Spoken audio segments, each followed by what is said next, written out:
ओम नमः शिवाय। मैं पंडित गुलशन प्रसाद तिवारी आप सभी का अपने श्री शिव कृपा चैनल में स्वागत करता हूँ। आइए हम जानते हैं कि दक्ष के यहाँ किस प्रकार से माता सती का जन्म हुआ, माता जगदम्बा का किस प्रकार से जन्म हुआ। एक बार जो है ब्रह्मदेव जो है दक्ष को आदेश दिए कि पुत्र तुम जाओ और माता का तपस्या करो कि माता को जगदम्बा माता को अपनी पुत्री के रूप में प्राप्त करने के लिए तपस्या करो। पिता की आज्ञा मान करके दक्ष जो है क्षीर सागर के उत्तरी तट पर जाकर के माता जगदम्बा के नाम से तपस्या करने लगे। करने लगे। कभी कुछ दिन जो है जल पीकर रहे, कुछ दिन जो है वायु का सेवन करने लगे।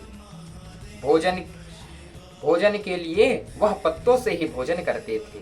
इस प्रकार करते करते दक्ष प्रजापति का जो है 3000 सहस्त्र वर्ष जो है व्यतीत हो गया, निकल गया। उनकी कठोर तपस्या को देख करके माता जगदम्बा जो है प्रसन्न हो गई और प्रसन्न होकर के दक्ष के सामने प्रकट हो गई और प्रकट होकर के बोली, पुत्र तुम्हारी तपस्या से मैं प्रसन्न हूँ, तुम्हारी जो भी मनोकामना हो, जो भी इच्छा हो वह वर मांगो।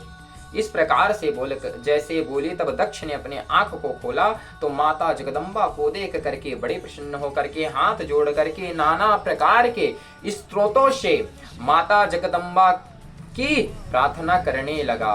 तद उपरांत दक्ष ने कहा, माता भगवान शिव तो अपने अंश अवतार के माध्यम से, अंश स्वरूप से ब्रह्मदेव के भ्रिकुटी मध्य से रुद्र रूप में जन्म ले लिए हैं और उनका विवाह सिर्फ आपसे होता है।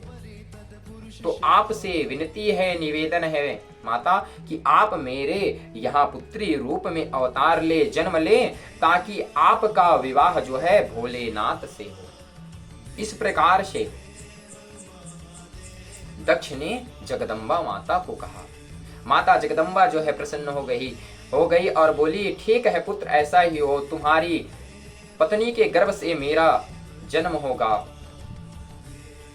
इस प्रकार से आशीर्वाद दी और माता ने कहा कि दक्ष, मेरे प्रति तुम्हारे मन में जब तक आदर का भाव रहेगा तब तक मैं रहूंगी। अगर यह भाव जिस दिन घट जाएगा उस दिन मैं सब चीज छोड़ करके अपने देह को, शरीर को भस्म कर दूंगी और मैं पूर्ण रूप में आ जाऊंगी, सबका त्याग करके आ जाऊंगी। इस प्रकार से माता जगदम्बा ने दक्ष को कहा। इसी नाम से दक्ष के यहाँ, दक्ष जब तपस्या किया था तो माता का वरदान के नाम से दक्ष के यहाँ माता जगदम्बा जो है सती के रूप में जन्म ली थी।